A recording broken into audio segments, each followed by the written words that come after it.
বাংলাদেশিদেরকে চিহ্নিত করে ত্রিপুরা থেকে বিতাড়িত করতে হবে।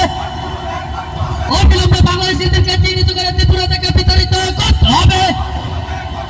অবিলম্বে বাংলাদেশিদেরকে চিহ্নিত করে ত্রিপুরা থেকে বিতাড়িত করতে হবে। অবিলম্বে একট পূরণ করতে হবে। অবিলম্বে একট পূরণ করতে হবে। অবিলম্বে ভিলেজ কাউন্সিল নির্বাচন করতে হবে। অবিলম্বে ভিলেজ কাউন্সিল নির্বাচন করতে হবে। নাই নাই সংগ্রাম, নাই নাই আন্দোলন, নাই নেত্রী প্রমুখার আন্দোলন, নাই নেত্রী প্রমুখার আন্দোলন, নাই নেত্রী প্রমুখার বিক্ষোভ। বিভাগ রাখি, বিভাগ রাখি, বিপ্রমুখা কি, বিপ্রমুখা কি, বিপ্রমুখা লোক, বিপ্রমুখা লোক,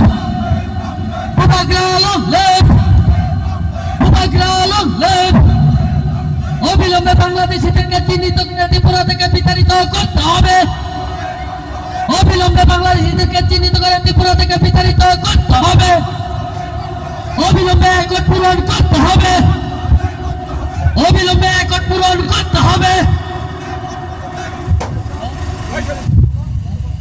অবিলম্বে একট পূরণ করতে হবে।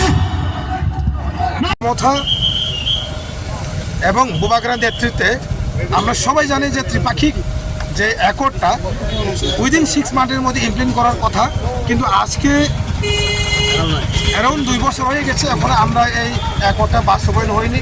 এবং ভিলেজ কমিটি নির্বাচন কেন করা হয়নি? ওই দিন তো এই আমাদের রামপদ জমাতে বাবু বলছেন যে আশ্রমবাড়ি গিয়ে, আশ্রমবাড়ি কারোর বাবা না এবং ত্রিপুরা রাজ্য কারোর বাবা না। আমি বলবো ত্রিপুরা রাজ্য আমার বাবার, চয়লাম আমার বাবা, আশ্রমবাড়ি আমার বাবা।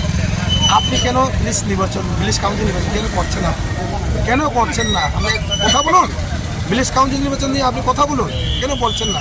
তাই আমরা এই 3 দফা দাবি নিয়ে আজকে আমরা হোমজাগ র্যালি করতে বাধ্য হয়েছে। বিশ্রামতে পাটগ্রাম থেকে আমরা থানার সামনে হয়ে সেলিগে দিয়ে আমরা এখানে শেষ করছি।